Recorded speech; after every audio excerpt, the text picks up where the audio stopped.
C'est quoi lire? Drôle de question, n'est-ce pas? Pourquoi?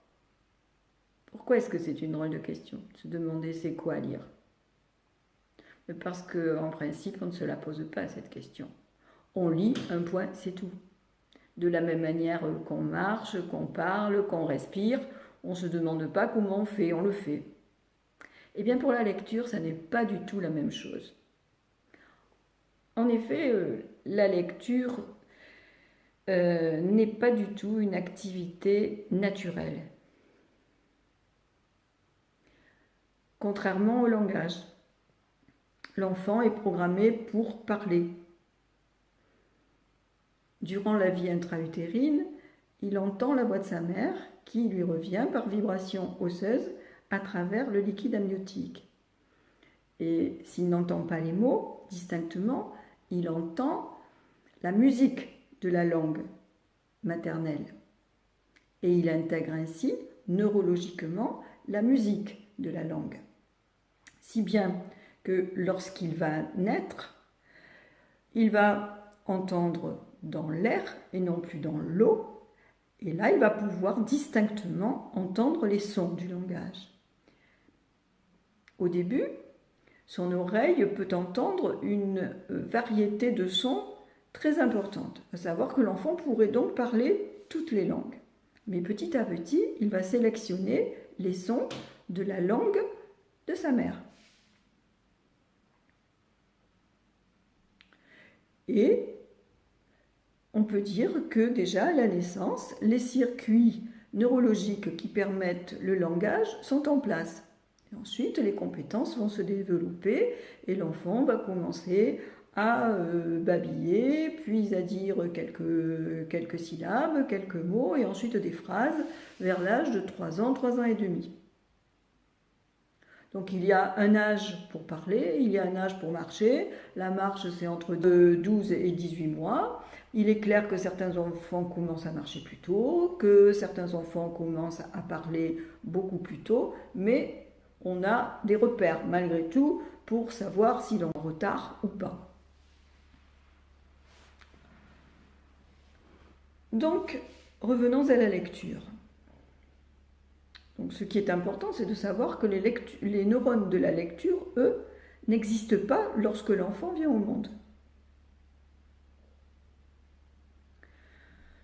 Ce qui existe, donc nous avons dit, ce sont les neurones du langage et également l'enfant est capable de voir et d'identifier des formes et des visages. Petit à petit, il va reconnaître le visage de sa mère, les visages de son entourage, il va être capable de reconnaître des formes géométriques, etc., etc.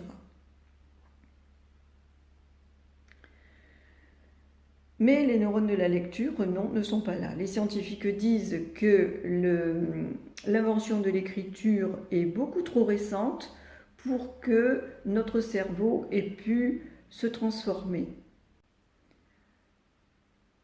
Et donc, comment ça se fait alors que l'enfant va être capable d'apprendre à lire, si les neurones de la lecture n'existent pas lorsqu'il naît? Bien d'abord, c'est quoi lire?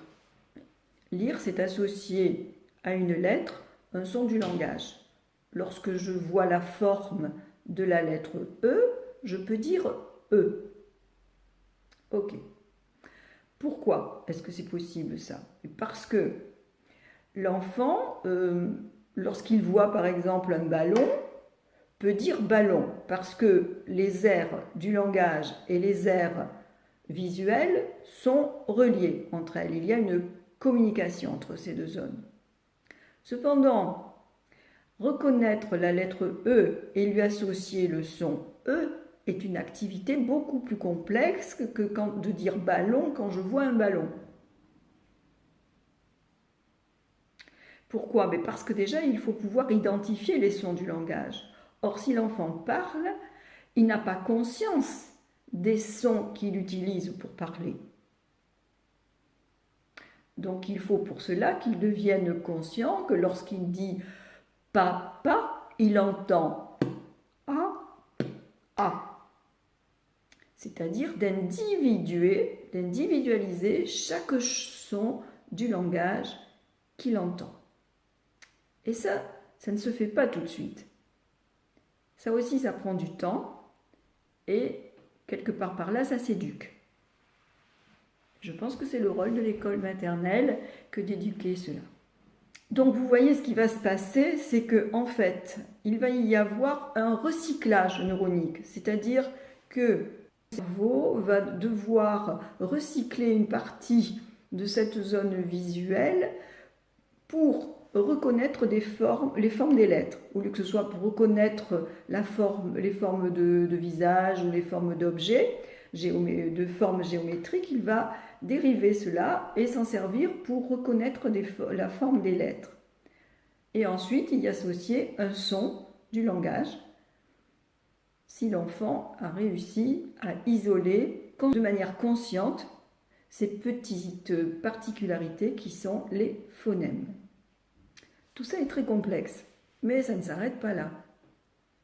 Si vous regardez une page de lecture, vous voyez que dans notre système d'écriture, nous lisons de gauche à droite et non pas de droite à gauche, de haut en bas et non pas de bas en haut.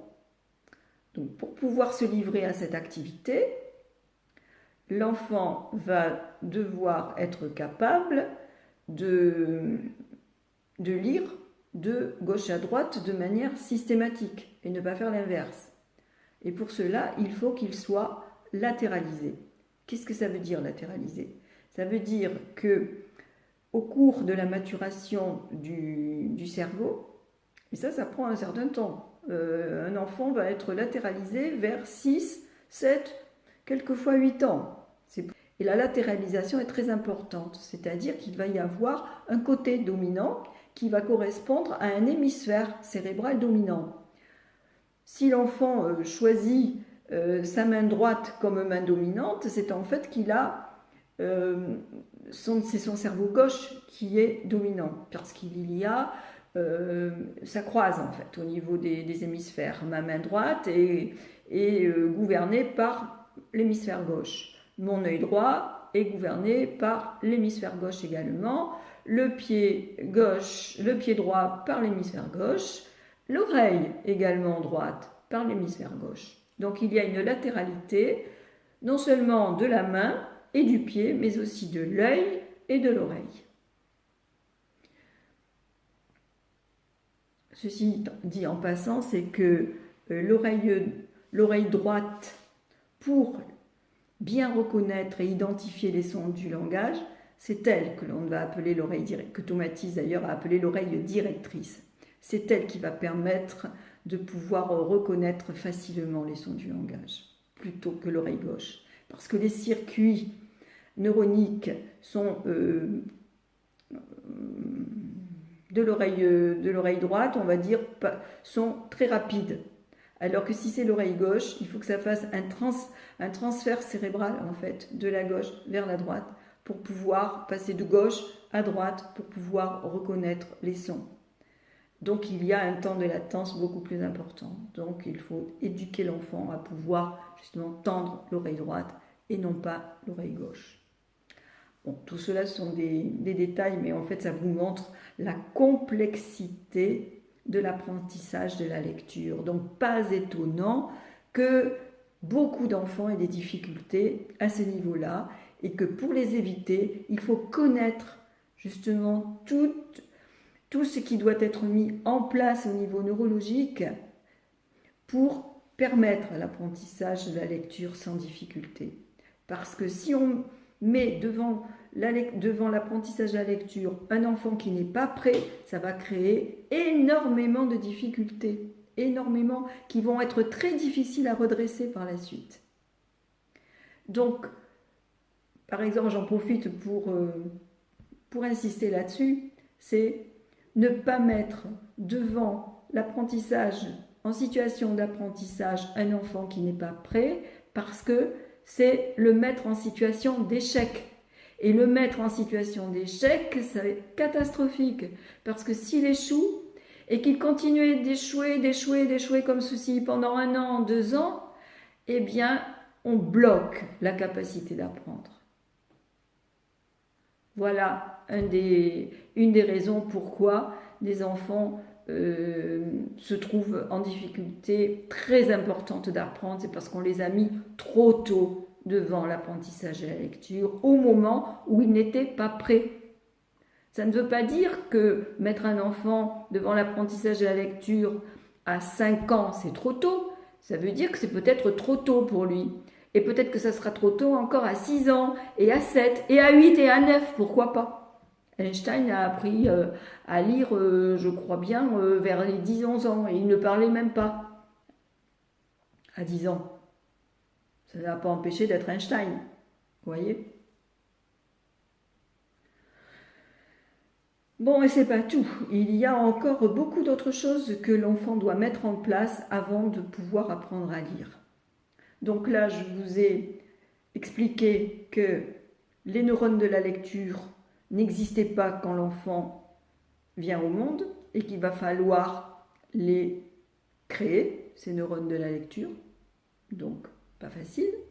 Ensuite, je vous ai expliqué l'importance que l'enfant soit bien latéralisé au moment de l'apprentissage de la lecture pour pouvoir apprendre à lire correctement, parce que même si là, sa main droite, s'il se sert de la main droite pour écrire, pour faire la plupart de ses activités, des activités quotidiennes, s'il se sert de son pied droit pour shooter, par exemple, comme appui, c'est le pied droit qu'il va mettre devant en premier pour pouvoir marcher, ça ne veut pas dire qu'il a choisi aussi que l'œil droit et l'oreille droite de manière dominante. Et on rencontre justement très très très souvent ce que l'on appelle des latéralités croisées. C'est-à-dire que l'enfant se sert de la main droite pour écrire, mais il vise avec son œil gauche. Et du coup, vous voyez qu'il y a un problème, parce que pour la main droite, c'est l'hémisphère gauche qui est donc dominant, qui commande, et l'hémisphère gauche, c'est l'hémisphère en fait où sont situés les centres du langage, donc tout va bien. Mais lorsque l'enfant vise avec son œil gauche, c'est son cerveau droit en fait qui commande l'œil gauche. Et donc l'enfant va se trouver en difficulté dans la reconnaissance de certaines lettres. Par exemple, un B et un D qui vont être confondus parce que la lettre B a la boule devant la barre et la lettre D a la boule derrière la barre.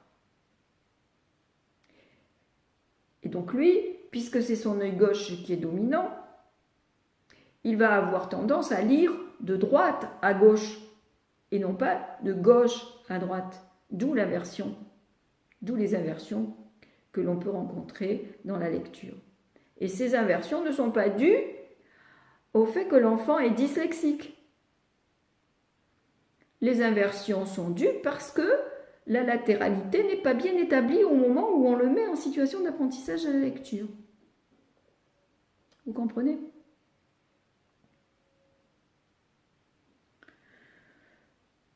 Non, je crois que il y a encore plein d'autres choses à expliquer par rapport à la difficulté que représente l'apprentissage de la lecture. Et je ne vais pas vous en dire trop aujourd'hui, je ne veux pas faire une vidéo trop longue, parce que je veux que vous réfléchissiez et que vous intégrez bien ces choses-là. C'est vraiment primordial, très très très très important pour que vous puissiez aider au mieux vos enfants. Et que vous compreniez ensuite les exercices que je vais vous proposer en fonction des difficultés que rencontrent vos enfants. J'espère que cette vidéo vous aura appris beaucoup de choses et vous éclairera sur les difficultés que peuvent rencontrer vos enfants. Mais comme je vous l'ai dit, mon premier souci, c'est que vous soyez rassurés pour que eux aussi soient sereins dans leurs apprentissages, que vous ne forciez pas, que vous ne les forciez pas à lire si c'est difficile pour eux, que vous lisiez à leur place pour qu'ils ne prennent pas la lecture en horreur, en grippe. Au contraire, il faut qu'ils apprennent à aimer lire. Donc ça n'est pas, on n'apprend pas à aimer en se faisant crier dessus, et en se faisant punir, et en se faisant traiter de fainéant, d'idiot même à la limite. Le registre est malheureusement bien lourd à ces niveaux. Voilà, je vous dis au revoir et à la prochaine vidéo. En attendant, soyez rassurés.